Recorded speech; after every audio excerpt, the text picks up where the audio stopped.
হে আমিরুল মুমিনিন, এই ব্যক্তি আমাদের পিতাকে হত্যা করেছে। আমরা এর ন্যায় বিচার চাই। আমরা প্রাণের বদলে প্রাণ চাই। জনাব, অভিযোগ সত্য, তবে আমি খুন করার উদ্দেশ্যে তাকে মারিনি। আমার প্রিয় উটটি তাদের বাগানের পাতা খেয়ে ফেলায় বৃদ্ধ পাথর মেরে উটটিকে হত্যা করেন। আমি রাগে পাগল হয়ে যাই, তাই আমি পাথর ছুঁড়ে মারলে সেটি বৃদ্ধের মাথায় লাগে এবং তিনি মারা যান। আমি ইচ্ছা করে তাকে হত্যা করিনি জনাব। তুমি নিজের ইচ্ছায় হত্যা করো বা না করো, ইসলামের বিধান অনুযায়ী তোমাকে মৃত্যুদণ্ড গ্রহণ করতে হবে।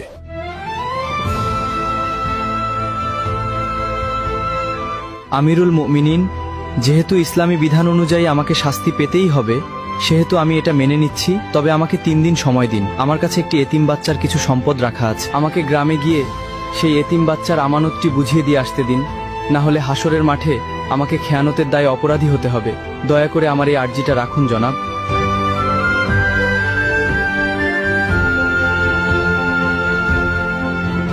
ঠিক আছে, আমি তোমাকে ছেড়ে দিতে পারি, কিন্তু শর্ত হলো কাউকে তোমার জামিনদার হতে হবে।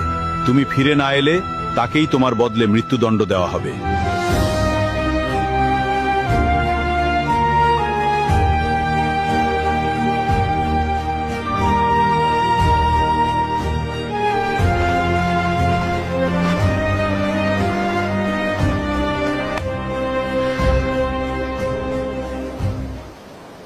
হে আমিরুল মুমিনিন, আমি ওর জামিনদার হব। ও যদি না আসে আপনি আমাকেই শাস্তি দেবেন। ঠিক আছে, মঞ্জুর করা হলো। 3 দিনের মধ্যে যদি তুমি ফিরে না আসো, তাহলে তোমার পরিবর্তে আবু যর গিফারিকে হত্যা করা হবে।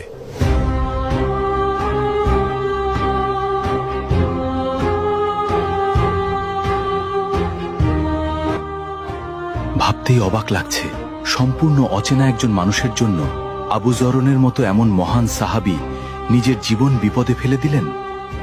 আল্লাহ না করুন ওই বেদুইন যুবক যদি আজ ফিরে না আসে, তবে আমাদের মাঝ থেকে এমন একজন শ্রেষ্ঠ মানুষের প্রাণ চলে যাবে।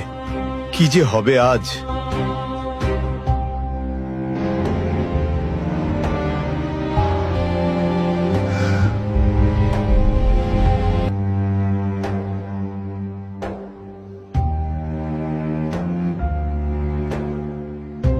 ওই লোকটা যেহেতু 3 দিনের মধ্যে আসতে পারেনি, সেহেতু আবু যর গিফারিকেই তার পরিবর্তে হত্যার আদেশ দেওয়া হলো।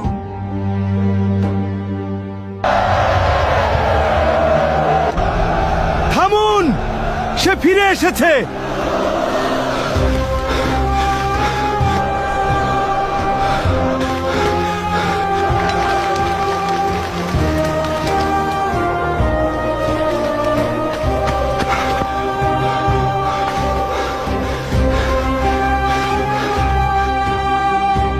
কি ব্যাপার, তোমার আসতে এত দেরি হলো কেন?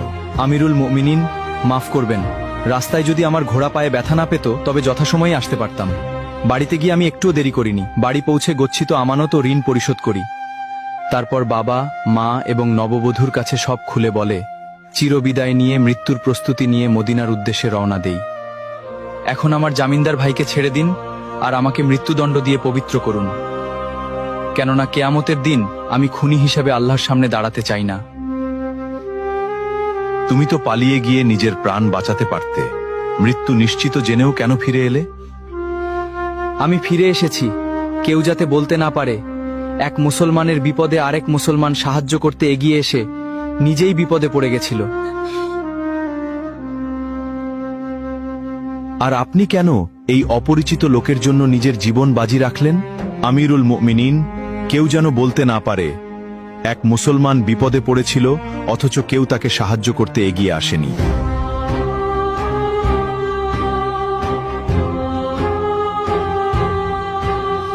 হে খলিফা, আপনি তাকে মুক্ত করে দিন।